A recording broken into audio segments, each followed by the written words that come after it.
Kinumpirma ni Alice Joson na hiwalay na sila ng tatay ng anak niyang si Feliz na si McCoy De Leon at mutual decision daw ito.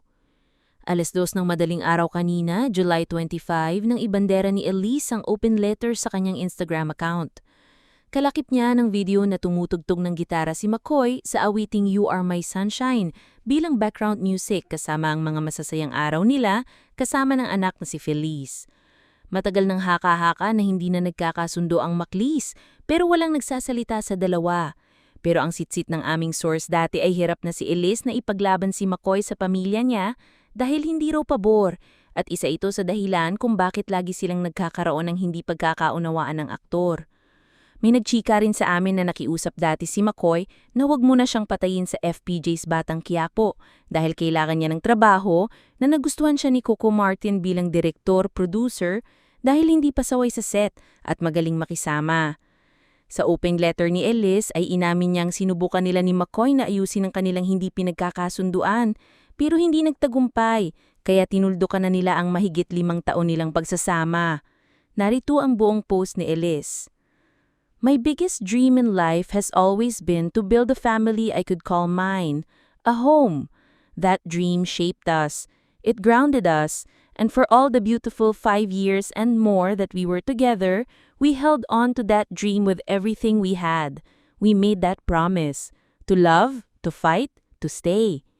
And truthfully, we both tried. We both held on for as long as we could. But now, we're learning to let go. Together, we're releasing that dream so we can finally allow a new kind of peace, growth, and healing to enter. And letting go doesn't mean we failed, because what we had was real, and it gave us the greatest gift, our Feliz. There are moments when she wraps her arms around us and says, "My family belongs to me," and she will always be right. No matter how life changes, we will always belong to her. Her mommy, her daddy, her family. That will never ever change. We're sharing this to honor what was, to give space for healing, for both of us, and for the lives we're choosing from here on. No need for speculations, no assumptions. This wasn't easy for either of us. We simply ask for kindness and respect as this story and how it's remembered may one day shape what our daughter believes about love, family, and letting go. Thank you for holding space for our story. This is us stepping into a new chapter with love, respect, and no regrets. McCoy and Elise. Trending kaagad ang post na ito ni Elise na sa loob lang ng 1 oras ay halos 20,000 na ang engagements at kulang 800 ang komentong nabasa namin. Narito ang mga ilang nabasa namin mula sa mga netizens. You're both selfish. Sana si Feliz yung inisip niyo muna. Please wag niyong i-left out si Feliz kapag di talaga kayo nagkabalikan. Napakahirap magkaroon ng broken family. Praying for your healing. Time to dream new dreams for you and your family. Always, always, to what will make you a better parent and person. Thank you for trying. Peace and healing.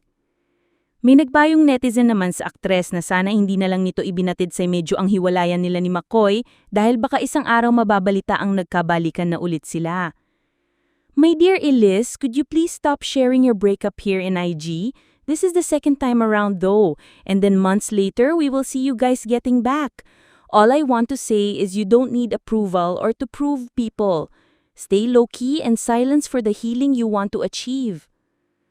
Nasambit din na nagkaroon ng mental issue si McCoy.